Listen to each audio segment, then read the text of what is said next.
सर्दियों में काले छोले अगर आप इस रेसिपी से बनाएंगे तो मैं गारंटी कहती हूँ कि घर वाले जो हैं वो बार बार आपसे फरमाइश करके बनाएंगे।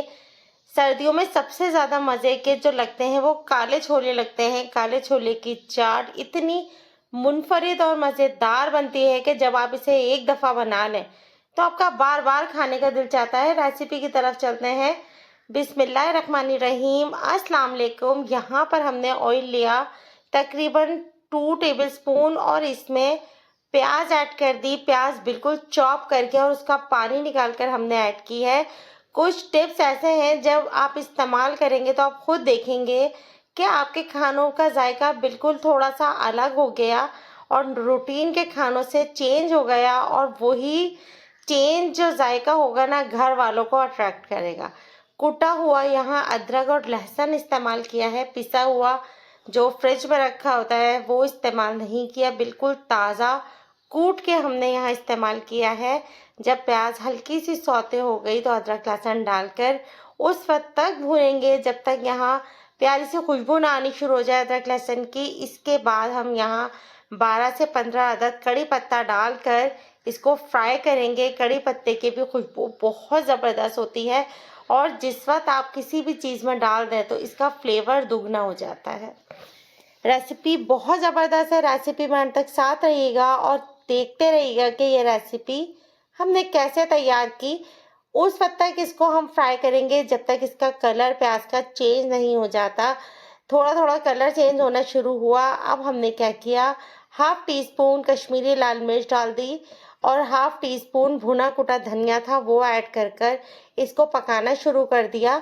अब हम क्या करेंगे कि जब ये पक जाएगा तो उसके बाद बाकी के मसाले ऐड करेंगे। इस तरह क्या होगा, मसाले का जो कच्चापन है वो निकल जाएगा। 1/2 टीस्पून नॉर्मल जो पिसी हुई मिर्च घर में इस्तेमाल होती है वो ऐड कर दी।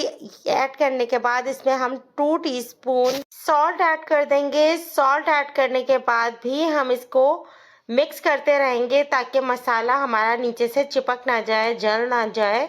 बस इस चीज़ की हमने एहतियात रखते हुए इसको पका रहे हैं और आप देखें कितना ज़बरदस्त इसका मसाला बन के रेडी हुआ है। अभी भी काफ़ी चीज़ें इसमें बाकी हैं, लेकिन हम इसमें डालेंगे 2 टेबलस्पून पानी ताकि ये मसाला और अच्छे से पक सके और अच्छे से फ्राई हो सके। रेसिपी पसंद आ रही हो तो लाइक ज़रूर कीजिएगा। चैनल पर न्यू हो तो सब्सक्राइब करना बिल्कुल नहीं भूलिएगा। बेल का बटन ज़रूर प्रेस कीजिएगा ताकि आने वाली तमाम मेरी रेसिपीज़ आप तक पहुँचे। बहुत ज़बरदस्त रेसिपीज़ होती हैं। फ्रेंड्स फैमिली में ज़रूर शेयर कीजिएगा ताकि सब लोगों तक मेरी रेसिपीज़ पहुँचे। यहाँ हम एक दरमियाने साइज़ का टमाटर इस्तेमाल कर रहे हैं, लेकिन इस्तेमाल कैसे किया कर रहे हैं कि इसको हमने किया चॉप, और चॉप करने के बाद इसको हाथों से निचोड़कर या छन्नी में डाल दीजिएगा और निचोड़ के सारा पानी इसका हम निकाल देंगे। उसके बाद हम टमाटर यहाँ यूज़ कर रहे हैं। इसी तरीके से आप यूज़ कीजिएगा, फिर देखिएगा क्या छोलों पर जायका आएगा। बस इसको हमने फ्राई करना है उस वक्त तक जब तक अब ये टमाटर और ये जो मसाला है ये ना मिक्स हो जाए और बहुत अच्छे से भुन ना जाए। तो 2 टेबलस्पून मज़ीद हमने इसमें पानी ऐड किया ताकि ये अच्छे से भुनाई इसकी हो सके। चूल्हा जो है ना हल्का करके ये सारा काम कीजिएगा। अगर चाहे तो कैप लगा दें थोड़ी देर के लिए, वरना ऐसे ही फ्राई कर लें। मैं तो ऐसे ही फ्राई कर रही हूँ। अच्छा, ये छोले जो बन रहे हैं ना ये सर्दियों में भी बहुत अच्छे लगते हैं। इसके अलावा रमज़ान में आप इफ्तार में बना लें तब भी बहुत मज़े के लगते हैं। शाम में चाय पे आप बना लें, कोई मेहमान आ जाए तो ये जो रेसिपी है ना ये इतनी ज़बरदस्त है कि जब भी आप बनाते हैं तब ही बहुत मज़े के लगते हैं। अब हमने क्या करना है कि हमने लिया है एक दरमियाने साइज़ का आलू, जिसे हमने नॉर्मल कट करके स्लाइसेस में ऐड कर दिया। ठीक है, आलू ऐड करने के बाद अब हम इसको भी फ्राई करेंगे और फ्राई करने के बाद इसमें डालेंगे पानी ताकि आलू जो है वो गल जाए। आप अगर बॉयल आलू इस्तेमाल करना चाह रहे हैं तो वो भी इस्तेमाल कर लीजिएगा, लेकिन उससे ये होता है कि इतना ज़्यादा वो गला हुआ होता है कि इसमें जाके छोले के साथ जो है ना वो अलग बिल्कुल मिक्स सा हो जाता है, वो अच्छा नहीं लगता।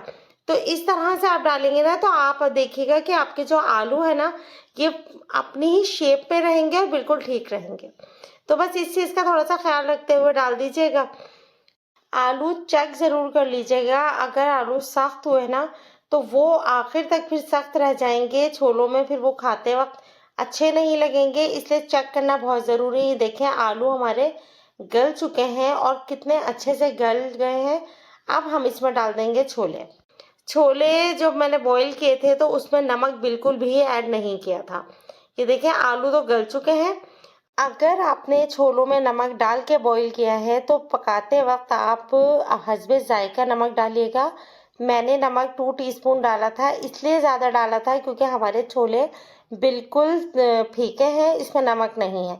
तो मेरे हिसाब से तो बिल्कुल परफेक्ट रहेगा। आप लोग हस्बे ज़रूरत नमक डालिएगा।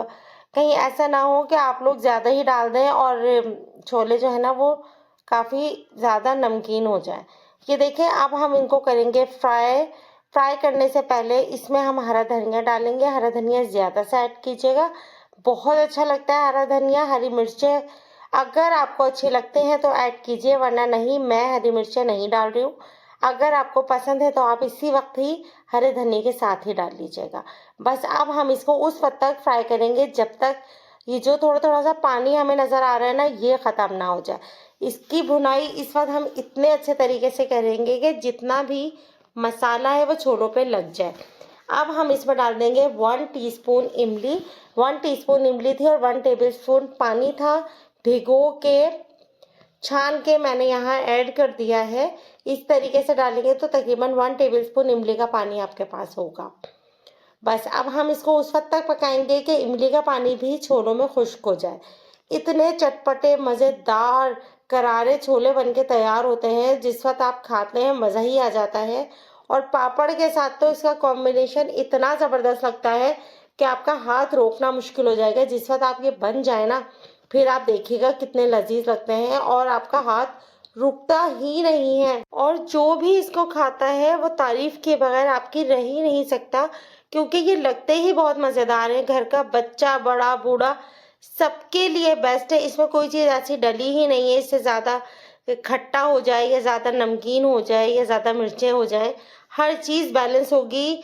आप यकीन करें जिस वक्त आप बनाएंगे आप खुद कमेंट करके बताएंगे कि आपको ये रेसिपी कैसी लगी। इंशाल्लाह नेक्स्ट किसी भी रेसिपी में आपसे मिलेगा। अपना बहुत ज़्यादा ख्याल रखिएगा। तब तक के लिए इजाज़त दीजिए। अल्लाह हाफ़िज़।